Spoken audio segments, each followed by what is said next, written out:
Tayyib, assalamualaikum warahmatullahi wabarakatuh. Alhamdulillahirabbil alamin. Allahumma shalli ala Muhammad wa ala ali Muhammad. Anak-anakku sekalian yang dirahmati oleh Allah Subhanahu wa taala, kelas 9. Mari kita bersyukur atas nikmat yang diberikan oleh Allah Subhanahu wa taala karena Allah memberikan kenikmatan tanpa batas. Oleh karena itu, kita juga bersyukurnya harus tanpa batas, unlimited. Dan mudah-mudahan kita semuanya menjadi orang yang ahli syukur. Amin ya rabbal alamin. Salawat dan salam tercurahkan kepada junjungan kita Nabi Agung Muhammad Sallallahu Alaihi Wasallam yang telah memberikan kepada kita semuanya teladan uswatun hasanah, dan mudah-mudahan kelak di yaumil kiamah, di akhirat, kita mendapatkan syafaat dari Nabi Muhammad Sallallahu Alaihi Wasallam. Amin ya rabbal alamin. Anak-anakku yang soleh, yang dirahmati oleh Allah Subhanahu Wa Taala, kali ini kita akan membahas tentang manfaat qanaah. Jadi masih dalam tema ataupun materi tentang qanaah. Dan insya Allah hari ini kita masuk ke subbab yang bagian C, yaitu manfaat qanaah. Kalau kemarin-kemarin kita sudah belajar pengertian qanaah, apa itu pengertian qanaah, kemudian anjuran bersifat qanaah, bahwasanya Allah Subhanahu wa taala memberikan anjuran kepada kita semuanya sebagai seorang muslim untuk memiliki sifat qanaah. Nah, kali ini kita harus mengetahui atau mempelajari atau memahami apa sih manfaat daripada qanaah tersebut kalau sudah kita miliki dalam hati kita. Ya. Qanaah merupakan sifat orang beriman dan ia adalah kunci kebahagiaan hidup. Qanaah merupakan sifat orang beriman dan ia adalah kunci kebahagiaan hidup. Jika kita ingin hidup kita bahagia, hidup kita sejahtera, dan lain sebagainya, tentunya kita harus memiliki sifat qanaah dalam hati kita. Kemudian, dua kesimpulan ini yang dapat difahami dari dalil-dalil di atas, ya, para ulama menyebutkan beberapa manfaat sifat qanaah yang dapat dirasakan dan diperoleh seorang muslim yang telah menetapinya sebagai qani dan qani'ah. Sebagai qani itu orang yang memiliki sifat qanaah, laki-laki; qani'ah, orang yang memiliki sifat qanaah, perempuan. Jadi dua dua apa namanya? Dua kesimpulan ini yaitu orang yang beriman, qanaah merupakan sifat orang yang pertama adalah sifat orang yang beriman, yang kedua adalah kunci kebahagiaan. Gitu. Ya, kita masuk kepada manfaat qanaah. Apa sih manfaat qanaah? Yang pertama adalah menghasilkan kekuatan iman. Nih, ketika kita memiliki sifat qanaah dalam hati kita, maka muncullah kekuatan iman dalam hati kita. Keyakinan yang tinggi terhadap Allah Subhanahu wa taala serta keridhaan terhadap ketetapannya dan atas rezeki yang telah diberikan oleh Allah Subhanahu wa taala. Bertambah iman, bertambah kuat imannya, keyakinannya terhadap Allah Subhanahu wa taala, sehingga menjalani kehidupan tersebut terasa ringan, terasa enteng. Kenapa? Karena disertai dengan keridhaan terhadap ketetapan yang diberikan oleh Allah Subhanahu wa taala.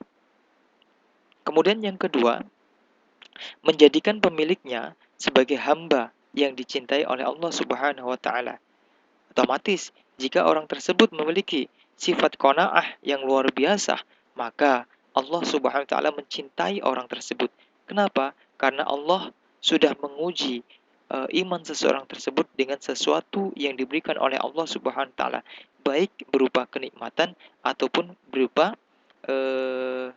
kesengsaraan ataupun kurang kecukupan, kemiskinan ataupun kekayaan. Karena semuanya itu adalah ujian dari Allah Subhanahu wa taala, dan Allah ingin melihat siapa yang terbaik amalnya, siapa yang memiliki sifat qanaah dalam hatinya ketika diberikan ketentuan-ketentuan itu. Alladzi khalaqal mauta wal hayata liyabluwakum ayyukum ahsanu amala. Allah yang menjadikan hidup dan mati atau mati dan hidup liyabluwakum, untuk menguji kalian semuanya. Ayyukum ahsanu amala, siapa yang terbaik amalnya. Kemudian yang selanjutnya yaitu hidup dengan penuh kebahagiaan, kedamaian, dan ketenangan jiwa. Oleh karena itu, orang yang memiliki sifat qanaah dia akan tenang dalam hidupnya, jiwanya.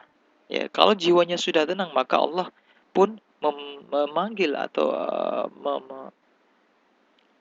memanggil dirinya, ya, dalam surat Al-Fajr, ya ayyatuhan nafsul mutmainnah irji'i ila rabbiki radiyatan mardiyah fadkhuli fi ibadi wadkhuli jannati. Kemudian selanjutnya itu terjauh dari tekanan-tekanan hidup, putus asa dan tekanan batin. Orang yang memiliki sifat qanaah, insya Allah dia akan damai hidupnya tanpa ada tekanan-tekanan. Kenapa? Karena dia ridho. karena mereka karena mereka ridho, ikhlas, eh, tidak tidak apa namanya, tidak sering memiliki rasa putus asa. Jadi semuanya itu dikembalikan kepada Allah Subhanahu wa taala. Idza asabatkum musibah qalu innalillahi wa inna ilaihi raji'un. Dikembalikan kepada Allah Subhanahu wa taala. Kemudian selanjutnya itu mendatangkan keberkahan pada harta, jiwa dan hidupnya. Kenapa berkah? Karena dia memiliki sifat qanaah tersebut. Tak mungkin dia mendapatkan harta dan kehidupannya diraih dengan hal yang dimurkai oleh Allah Subhanahu wa taala atau melanggar syariat agama Islam. Pasti dia melakukan atau mencari harta tersebut dengan cara yang halal, dengan cara yang hanif, dengan cara yang baik sehingga Allah memberikan keberkahan kepada harta tersebut. Kenapa demikian? Karena mereka memiliki sifat qanaah di dalam hatinya. Kemudian yang selanjutnya yaitu orang yang memiliki sifat qanaah, memiliki manfaat, terhindar dari sifat-sifat tercela seperti ghibah, adu domba, dan semisalnya. Kenapa demikian? Karena dia jiwanya tenang. Dia tidak memiliki sifat iri, ingin kaya, lebih kaya dari orang lain, tetangganya punya mobil, punya motor bagus, dia ngiri dan akhirnya apa? Akhirnya dia mempunyai penyakit-penyakit hati yang menimbulkan juga penyakit-penyakit penyakit fisik, stroke dan lain sebagainya. Nauzubillah min dzalik. Kemudian selanjutnya yaitu menjadikan terus berusaha menggapai ridho dan rahmat Allah Subhanahu wa taala. Tentunya kalau imannya kuat dan bertambah iman tersebut, maka dia akan berusaha menggapai atau mendapatkan ridho dari Allah Subhanahu wa taala. Insya Allah ketika kita ridho terhadap apa yang diberikan oleh Allah Subhanahu wa taala, Allah pun akan ridho apa yang kita lakukan. Sebagaimana para sahabat terdahulu, sahabat Rasulullah SAW, mengapa mereka memiliki gelar radhiyallahu anhum wa radu'an. Kenapa? Karena mereka ridho ketetapan yang diberikan oleh Allah Subhanahu wa taala dan mereka pun ridho menjalankan apa yang diperintahkan oleh Allah Subhanahu wa taala. Selanjutnya yaitu manfaatnya adalah yang terbesar nih. Manfaat yang terbesar. Dan ini adalah sebuah harapan semua manusia yaitu mendapatkan surganya Allah Subhanahu wa taala. Seperti yang sudah saya sampaikan tadi dalam surat Al-Fajr, ya ayyatuhan nafsul mutmainnah irji'i ila rabbiki radiyatan mardiyah fadkhuli fi ibadi wadkhuli jannati. Wahai jiwa-jiwa yang tenang, irji'i, kembalilah kalian, ila rabbiki, kepada Tuhan kalian, radiyatan mardiyah, yang kalian ridho Allah pun ridho terhadapnya. Wadkhuli fi ibadi, masuklah kalian kepada golongan hambaku. Wadkhuli jannati, dan masuklah ke dalam surgaku. Ini yang diharapkan oleh semua orang. Insya Allah kita semuanya di sini belajar tentang qanaah dan tahu manfaat daripada qanaah. Setelah ini kita akan memperkuat keimanan kita menggapai ridhonya Allah Subhanahu wa taala sehingga Allah Subhanahu wa taala memasukkan kita, mengelompokkan kita, memasukkan dalam surganya Allah Subhanahu wa taala. Amin ya rabbal alamin. Anak-anakku semuanya yang soleh, yang dirahmati oleh Allah Subhanahu wa taala. Subbab selanjutnya yaitu bagian D, yaitu yang terakhir tentang bab qanaah tersebut. Apa dia? Yaitu penghalang qanaah. Banyak orang yang tidak memiliki sifat qanaah. Kenapa? Kenapa qanaah tersebut terhalangi? Ya, sehingga qanaah tersebut tidak masuk ke dalam hatinya. Apa saja sih penghalangnya? Jangan-jangan kita nih ya, tidak memiliki sifat qanaah. Kita harus bisa menelusuri diri kita harus bisa mengintrospeksi diri kita. Insya Allah nih, dengan cara seperti itu, kita bisa, apa ya, yang menyebabkan penghalang qanaah masuk dalam hati kita. Mari kita pelajari, mari kita pahami bersama. Apa saja sih yang menjadikan seorang tidak memiliki qanaah dalam hatinya? Yang menjadikan seseorang jauh mendapatkan sifat ridho terhadap pemberian dan kurnia Allah Subhanahu wa taala. Itu. Yang pertama adalah banyak bergaul dengan orang kaya yang dapat menimbulkan sifat hasad, menimbulkan sifat dengki, iri dan sebagainya. Nih, mereka sering bergaul dengan orang kaya namun pergaulannya itu salah, menimbulkan iri dengki sehingga dia ingin seperti kawannya yang kaya tersebut dengan berbagai macam cara dia lakukan sehingga dia bisa kaya seperti itu. Ya, apapun caranya. Ini yang salah, ini yang salah. Ya, nggak boleh seperti itu. Tapi seandainya kita bergaul dengan orang kaya, namun kekayaan pergaulan tersebut menimbulkan motivasi kita, motivasi ingin menjadi orang kaya dan suka berinfak dan sebagainya, bersedekah, ini tidak masalah. Ya, catatannya begitu. Tapi ketika kita bergaul dengan orang kaya, dapat menimbulkan sifat hasad, iri dan sebagainya, jangan. Mendingan kita bergaul dengan orang yang biasa-biasa saja. Orang yang biasa-biasa saja, sederhana, namun tetap iman kita kepada Allah Subhanahu wa taala. Seandainya kita bergaul dengan orang kaya, ya, menimbulkan hal yang baik, positif, itu lebih baik. Kenapa? Dengan kekayaan kita bisa berinfak, kita bisa bersedekah, kita bisa saling berbagi kepada orang-orang yang membutuhkan. Itu yang pertama. Kemudian yang kedua yaitu cinta terhadap harta yang berlebihan. Dia memiliki harta yang berlebihan dan dia sangat cinta terhadap hartanya. Sebagaimana dikisahkan atau ada sebuah cerita yaitu Korun. Ya, Korun sebelumnya dia orang yang biasa-biasa saja, bahkan orang yang kurang, ya, kurang daripada cukup. Datang kepada Nabi Musa, mohon doa, didoakan kepada Nabi Musa. Setelah itu Allah kabulkan doa Nabi Musa. Betul, Korun menjadi orang kaya. Korun menjadi orang kaya, namun kekayaannya itu menjebloskan dia, yang menghantarkan dia masuk ke dalam lubang api neraka.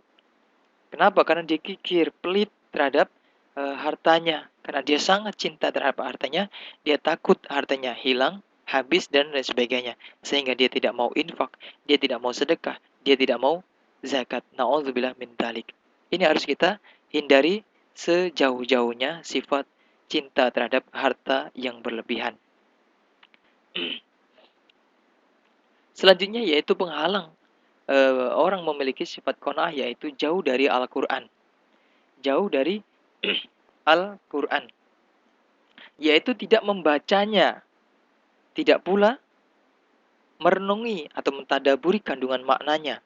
Tentu hal ini akan menjadikan hati seseorang kosong dari mengingat Allah Subhanahu wa taala, sehingga akan dipenuhi hawa nafsu yang mengajak pada sikap mencintai harta dunia. Ini dampaknya jika kita jauh dari Al-Quran. Insya Allah kita semuanya sering membaca Al-Quran, terhindar dari sifat yang satu ini, yaitu jauh dari Al-Quran. Karena kita tahu bahwa Rasulullah SAW sudah memberikan nasihat kepada kita. Iqra'ul Qur'ana, bacalah Al-Quran. Innahu sayati yaumal qiyamah, sungguhnya Al-Quran akan datang di hari kiamat. Syafi'an lil ashabihi, penolong bagi orang yang senantiasa membaca Al-Quran. Insya Allah. Allahumma arhamna bil Quran. Jauh dari Al-Quran, dekati Al-Quran, baca dan ditadaburi dan diamalkan. Kemudian selanjutnya yaitu penghalang orang memiliki sifat qanaah, yaitu terjumus dalam lembah kemaksiatan. Kemaksiatan identik dengan godaan dunia dan gemerlapnya dunia, maka seorang mudah terpukau, terkesima dengan gemerlapnya dunia, lalu terjebak dalam kemaksiatan. Semua ini tentu berlawanan dengan sifat qanaah yang hanya dimiliki oleh hamba Allah yang beriman kepadanya dan beramal soleh. Kemudian selanjutnya itu berlebihan dalam memenuhi kebutuhan hidup, yaitu berpoya-poya dan berlebih-lebihan dalam memenuhi kebutuhan hidup seharian. Tentu menuntut diri untuk mendapatkan materi yang lebih besar daripada yang biasa diperolehnya. Ini akan menafikan sifat qanaah pada diri seseorang dan dapat menjerumuskannya ke dalam lembah kemaksiatan demi memenuhi kebutuhan tersebut. Biasanya orang yang seperti ini adalah orang yang tidak pandai untuk bersyukur atas pemberian Allah Subhanahu wa taala, atas nikmat yang diberikan oleh Allah Subhanahu wa taala. Dia inginnya lebih ya sudah makan es krim, dia ingin makan es balon. Ya sudah dapat es balon, dia ingin makan es batu dan sebagainya. Kurang berlebih kurang, merasa kurang. Insya Allah mudah-mudahan kita bisa menghindari dari sifat berlebihan dalam memenuhi kebutuhan biasa-biasa saja sesuai dengan kebutuhan kita. Kalaupun Allah berikan kelebihan, ya jangan berfoya-foya. Mendingan kita berbagi, bersedekah, berinfak, berzakat. Syukran jazakallahu khair.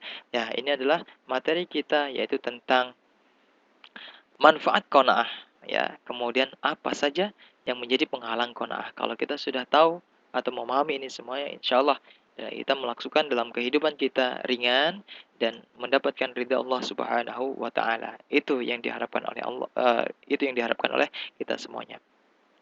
Allahu a'lam. Sekarang Abi akan memberikan tugas kepada kalian, yaitu setelah menyimak video ini, setelah menyimak materi tentang dua subbab ini, yaitu manfaat qanaah dan penghalang qanaah, yaitu buatlah rangkuman terkait dengan materi yang barusan kita pelajari, yaitu tentang manfaat qanaah dan penghalang qanaah. Kemudian tulis ketik WA, ya tulis dengan cara ketik WA saja, dikirim ke grup yang sudah Abi sediakan, ya. Sudah Abi sediakan tuh di grup kelas 9. Yang kemarin setoran ya. Maaf bukan ya. Yang kemarin pokoknya Abi sudah membuat grup kelas 9. Nah, nanti dimasukkan di situ, ya. Tulis namanya siapa, kelas berapa. Oke. Kemudian bagi yang di asrama, yang di boarding sana, tulis di kertas dan dikumpul kepada wali kelasnya, ya. Dengan wali kelas siapa? Abi Rudo ataupun Abi Afif. Gitu. Syukron jazakallahu khairan jaza ala ihtimamikum atas perhatiannya. Mudah-mudahan bermanfaat bagi kita semuanya. Mari kita tutup pembelajaran kita dengan melafalkan hamdalah. Alhamdulillahirabbil alamin dan doa kifratul majlis. Subhanakallahumma wa bihamdika asyhadu an la ilaha illa anta astaghfiruka wa atubu ilaik. Abi akhiri wassalamualaikum warahmatullahi wabarakatuh.